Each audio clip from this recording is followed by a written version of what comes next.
Hello, I am Shivaji Bhaskar, Faculty of Russian at the School of Foreign Languages, IGNOU.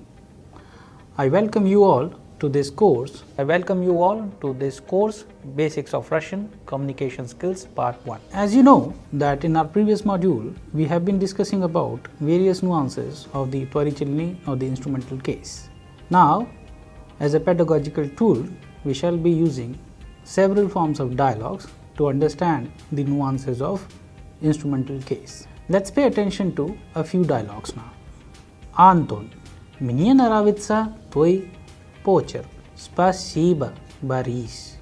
Как ты научился так красиво писать? С детства я писал только карандашом. Каждый день я писал 2 страницы, а мама помогала мне писать быстро, но красиво. So in this dialogue, it is a dialogue between Anton and Boris. We are understanding few constructions of the instrumental while Anton and Boris are talking to each other.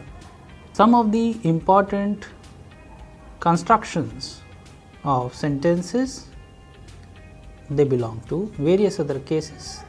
So now let's understand the meaning of these dialogue which happened between Anton and Boris. Anton, мне нравится твой почерк. Anton, I like your handwriting. Спасибо, Борис. Thank you, Boris. Как ты научился так красиво писать? How did you learn to write like this? С детства я писал только карандашом. From my childhood, I have written like this with pencil only. Каждый день я писал 2 страницы. Every day I wrote 2 pages. А мама помогала мне писать быстро, но красиво. And mother also helped me to write quickly but beautifully. Мама разрешила мне писать ручкой. Mother also allowed me to write with the pen. Когда мне исполнилось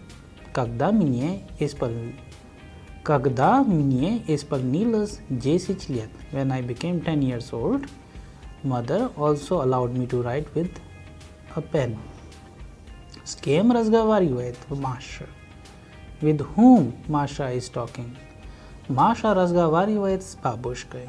Masha is talking with grandmother. Masha позвонила ей поздравить. So with this dialogue, we have understood the nuances of the Russian grammar. Now let's analyze this dialogue. What kind of construction of sentences do we see in that? What kind of nouns, adjectives, etc. So let's pay attention to the dialogue once again. Anton, it's a popular name, a male name in Russia, all we know. Мне нравится твой почерк. Мне нравится. Кому нравится? Мне. So it's a construction of дательный. Твой почерк. Your handwriting. Спасибо, Борис. Thank you, Boris.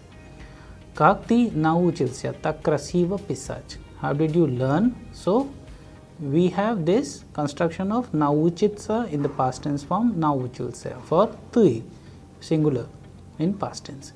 Как красиво писать. С детства, from childhood. Я писал только карандашом.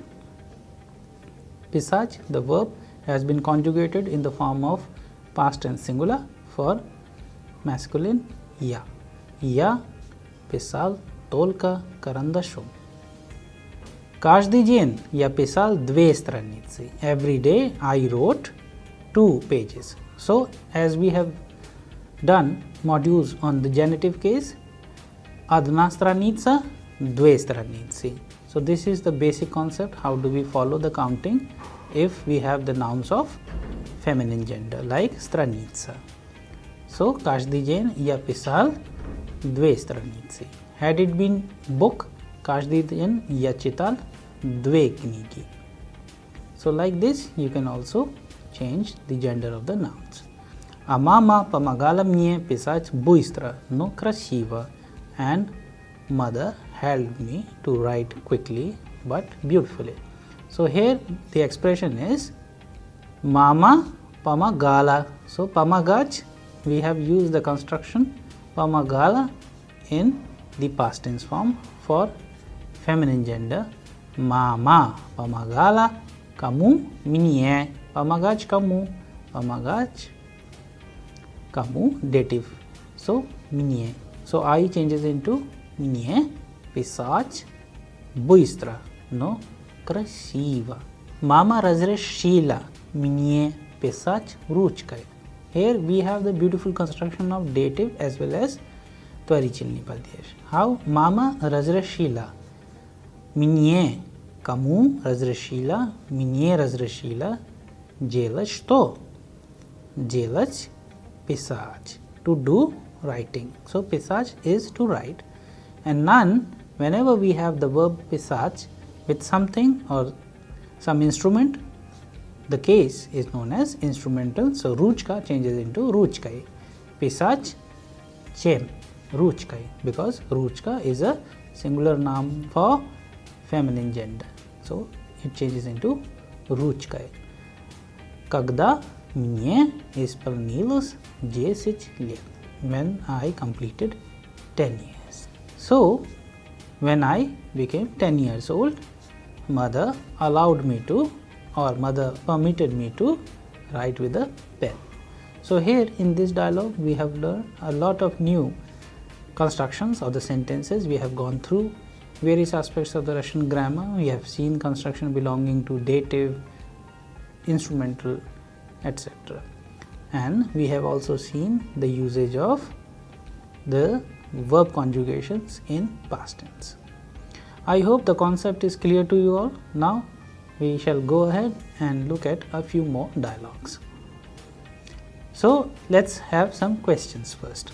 С кем разговаривает Masha? Masha разговаривает с бабушкой. As we already know the constructions and the rules of the творительный, here we have the question с кем and then the verb разговаривать in a conjugated form for Masha, which is a popular name for females in Russia. С кем разговаривает Masha? Masha разговаривает с бабушкой. So бабушка, singular noun for feminine gender, changes into с бабушкой as per the rules of the requirement for творительный. Then the second one is Masha позвонила. Позвонить, we all know, means to call, and the verb позвонить is being used in the dative. Позвонить кому? Masha позвонила ей поздравить с Новым годом. So Masha called her to wish Happy New Year. So if you remember, in the previous modules we have discussed about what kind of expressions we can use to wish somebody a Happy New Year or Merry Christmas or Happy Birthday. So all these three constructions we widely use in творительный. So likewise we have used Masha позвонила ей поздравить с Новым годом. Then с кем мама идет на рынок? С кем мама идет на рынок?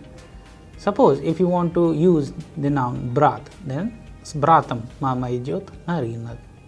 If you want to use any other noun depending upon the gender as per the rules and the requirement of the творительный, it shall be used in a changed form.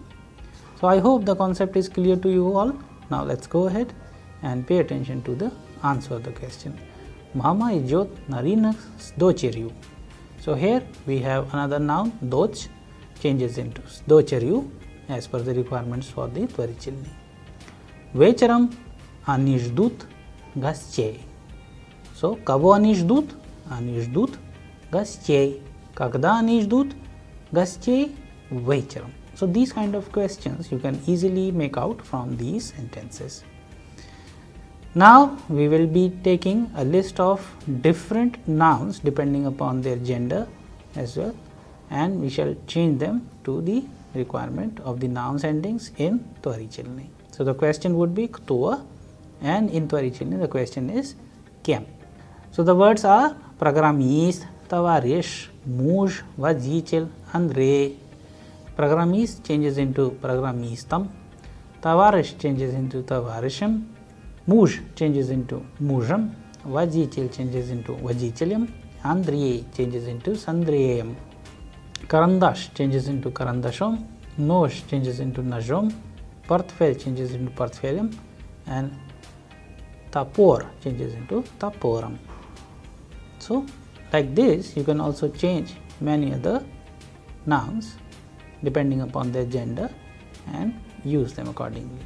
However, largely in this particular case, we have used the nouns of masculine gender.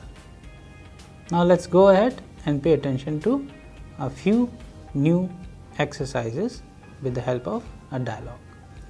С днем рождения, Машенька! Спасибо, тетя Анна! Я рада, что вы приехали на мой день рождения. Вот тебе подарок. Мы с дядей купили тебе красное платье. Ой, так красиво! Спасибо вам большое! А где дядя? Дядя не придет? Он придет с работы позже. А как приехали? Я приехала автобусом. Чем пишут ученики младших классов? Они пишут карандашом, когда они начинают писать ручкой. Они читают писать ручкой с 5 класса. Привет, девушки! Вы поедете на экскурсию с Сашей и Аркадием? Да, с ними будет весело. Где стоял преподаватель? Он стоял между столом и доской. Now, after reading all these constructions, let's pay attention to the dialogue first. With the help of translation in English, we can understand the dialogue and then we do the analysis. Then we will look at the rest of the sentences. As we already know, the construction which we use in the Tvarichalni Padyash is with the usage of s. To wish somebody like Dnam Rajhdenia, etc., we use this construction. So the dialogue starts with Dnam Rajhdenia Mashenka. As we already know, there is a word, a very popular female name in Russia, Masha, with affinity or close proximity. We use the word Masha as Mashenka. Dnam Rajhdenia Mashenka. Happy birthday, Masha. Спасибо, тетя Анна. Thank you, Aunt Anna. Я рада, что вы приехали на мой день рождения. I am glad that you came to my birthday. Вот тебе подарок. And here's your gift. Мы с дядей купили тебе красное платье. I, with your uncle, bought you this red clothes. Ой, так красиво! Спасибо вам большое! Oh, that's very beautiful. Thank you very much. А где дядя? Он не приедет? And where is he? Where is uncle? Is he not coming? Он приедет с работы позже. He will come from the work later. А как вы приехали? And how did you come? Я приехала автобусом. I came from the bus. I came by bus. So in this particular dialogue, we have came across many constructions of the instrumental case as well as other constructions of the sentences belonging to other cases which we have learned in the previous modules. Now let's pay attention to these different words, verbs and expressions which we have used in the dialogue. Let's go back to the beginning of the dialogue.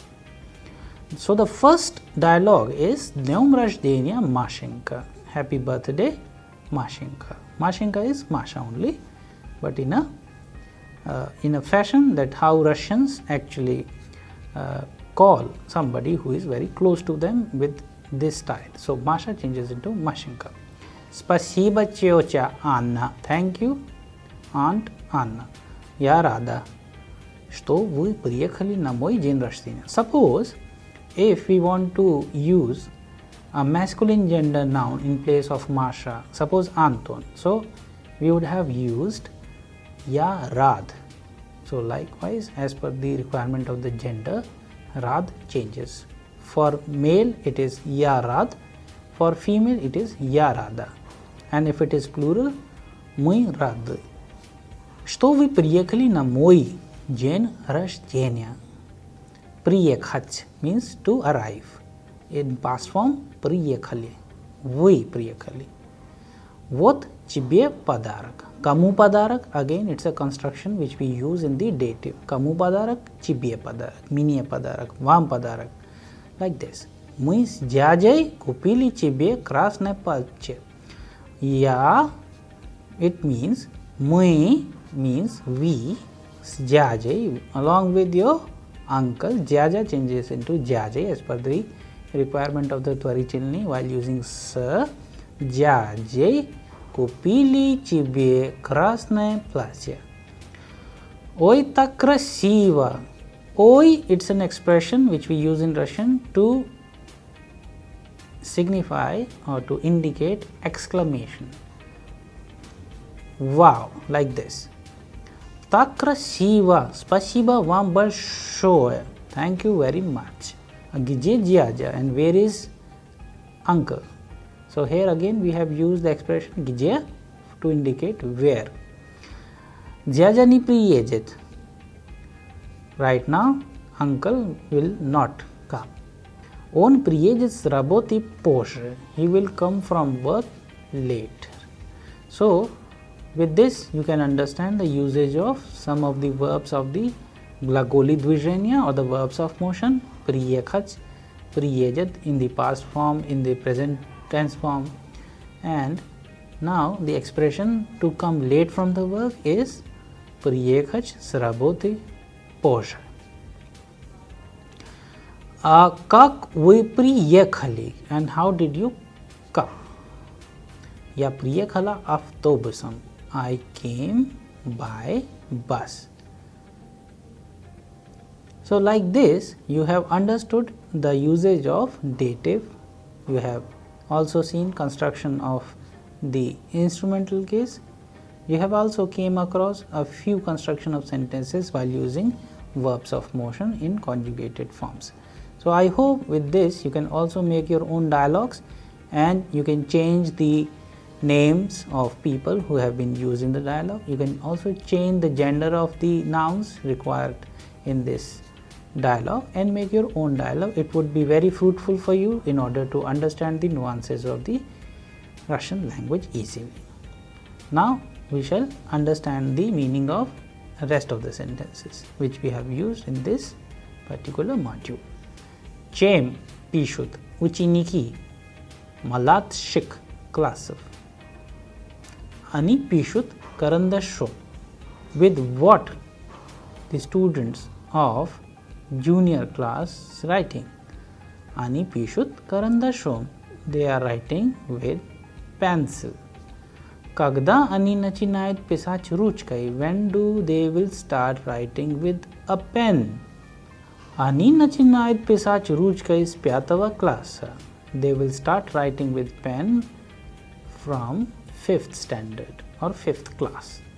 Привет, девушки. Вы поедете на экскурсию с Сашей и Аркадием? So we are using the colloquial usage of Russian language. Привет, which means hello. Девушки means girls. Вы поедете на экскурсию. Are you going on the excursion? So excursion is excursia. Na excursiu with Sasha changes into Sashai and Arkady changes into Arkadium as per the requirement of the Tvarichelny. Да, мы поедем с ними.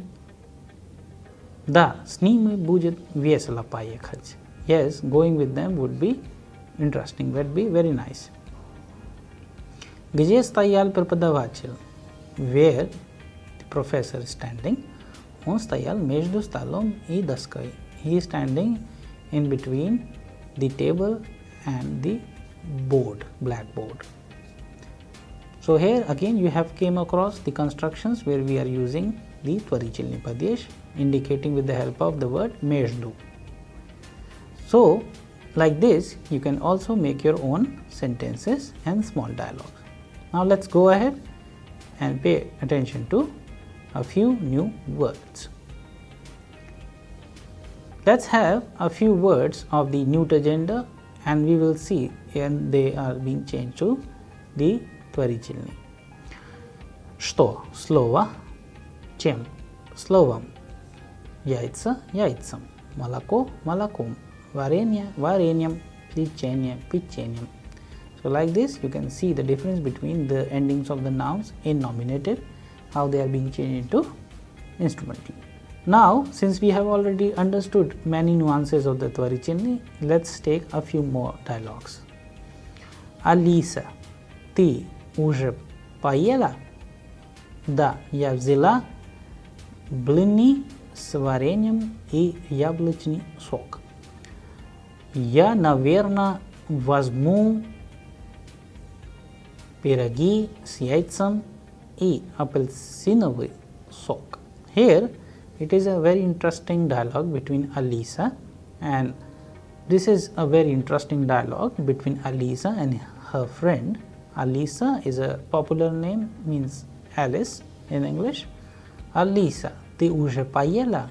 Have you already eaten? Да, я взяла блины с вареньем и яблочный сок. Yes, I took pancakes with jam and apple juice. Да, наверное. Возьму пироги с яйцем и апельсиновый сок. Yeah, I would take pastry. I would take пироги with egg and orange juice. Сегодня на уроке мы будем составлять предложение со словом шкатулка. Ты уже написала, Даша? Да, шкатулка – это традиционный русский сувенир, где летали птицы. Птицы летали на дерево. So here in this dialogue we have seen the dialogue between Alisa and her friend talking about certain food items with the construction of Tvarichilni. Let's see how the ending of certain nouns are ending. Let's go back to the dialogue. Я взяла, I took, блины с вареньем. Варенье changes into с вареньем и яблочный сок in the nominative form only. Яблочный сок means apple juice. Я, наверное, возьму пироги с яйцем. So here the friend is saying, I will take пироги, a traditional Russian food, with eggs, яйцем, и апельсиновый сок, and apple juice, and orange juice. So like this, you can also make constructions depending upon the food items which you eat. Сегодня на уроке мы будем составлять предложение со словом шкатулка. Шкатулка is a traditional Russian souvenir, kind of a box where traditional Russian art is done on the box. Да, шкатулка – это традиционный русский сувенир. So traditional Russian souvenir is known as шкатулка. Okay, now let's go ahead and pay attention to a few new words and expressions. Где стоял молодой человек? Молодой человек стоял перед окном. Дмитрий, с кем ты ходил на стадион? С Алексеем. Ты обычно ходишь туда с ним? Да, обычно с ним, и иногда Павлом. Here you can see certain important popular names for Russian males: Dmitry, Alexei, and Pavel. How do we change these names if we are using them in certain constructions in Tvarichilni? Dmitry, с кем ты ходил? Dmitry, с кем ты ходил на стадион?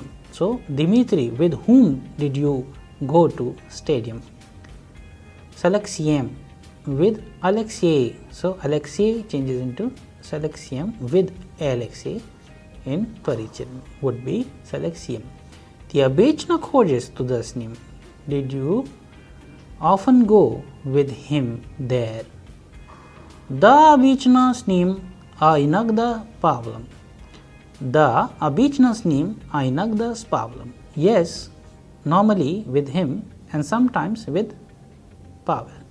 So here s nim, it is indicated to the name Alexei, which changes it to Alexeim when we use the expression of with. And for Pavel also, whenever we use the expression with s, changes into Pavlom. Nadya, с кем ты так долго разговаривала по телефону? Nadya, with whom did you talk on the telephone? Sirai. Sirai. So here the word is ira, which changes into Sirai. Ты же разговаривала с ней час назад. But you have already talked to her 1 hour ago. Да, мама, но надо было что-то узнать. Yes, mother, but I wanted to know something.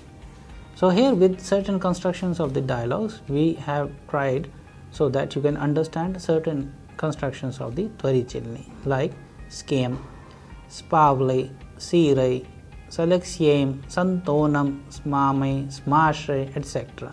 So like this, you can also change the genders of the nouns and use in these kind of dialogues, and also pay attention to the conjugation of the verbs which we have used in this dialogue. Now let's go ahead and pay attention to the rest of the dialogue. Natasha, ты хочешь пойти со мной на выставку? Natasha, would you like to go to the exhibition with me? So with me, the expression is со мной. Please pay attention to the pronunciation as well. Whenever we are using with me in Russian would be со мной. Со мной на выставку. Куда со мной? На выставку. So выставка changes into выставку. На какую и когда? На какую is basically for выставка. И когда, and when. To which exhibition and when. На фотовыставку в пятницу. The answer is to the exhibition, the photo exhibition on Friday. Хорошо, спасибо. Thank you. Хорошо means good. So, хорошо also signifies that when you agree to something, you say хорошо, which means yes. But normally, if we literally translate хорошо, it means good. Спасибо. So here, with the help of these kind of constructions, you have seen that how different kind of nouns are changed as per the requirement of the Tvarichelny. We also came across many important famous names in Russian, such as Anton, Pavel, Nasha, Nadya, Masha, etc. So like this, we can also use all of them in our own text, in our own dialogues, in our own passages, so that we can talk to our family and friends and understand the nuances of Russian very easily. In the upcoming module, we will also be discussing with the help of certain dialogues about the nuances of various other cases in Russian, but we would also be focusing on the Tvarichelny Padyesh. I hope you all enjoyed this module. We shall be discussing more about Russian grammar soon. Thank you.